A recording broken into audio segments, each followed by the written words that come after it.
தற்போதைய அண்மை செய்தியை பார்த்துக் கொண்டிருக்கிறோம். சென்னை திண்டிவனம் இடையே போக்குவரத்து நெரிசலை குறைப்பதற்காக அரசு புதிய திட்டம் ஒன்றை அறிவித்திருக்கிறது. கூடுதல் விவரங்களோடு இணைகிறார் சிறப்பு செய்தியாளர் அபினேஷ். அபினேஷ், விவரங்கள் என்ன? புதிய திட்டம்.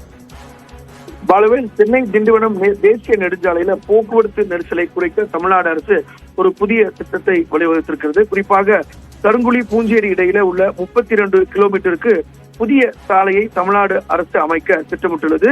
80 லட்சத்தில் விரிவான ஒரு சாத்தியக்கூறு அறிக்கையை தயார் செய்ய தமிழ்நாடு சாலை மேம்பாட்டு நிறுவனம் இதற்கான டெண்டரை அறிவித்திருக்கிறது. குறிப்பாக செங்கல்பட்டு திண்டிவனம் சாலையில சராசரியாக தினசரி 65,000 கார்களும், தாம்பரம் திண்டிவனம் சாலையில சராசரியாக சுமார் 1 லட்சம் கார்களும் கடந்து செல்லக்கூடிய நிலையில, அதுவும் குறிப்பாக இந்த பண்டிகை நாட்களில கடுமையான போக்குவரத்து ஏற்படக்கூடிய ஒரு பகுதியாக இருக்கிறது.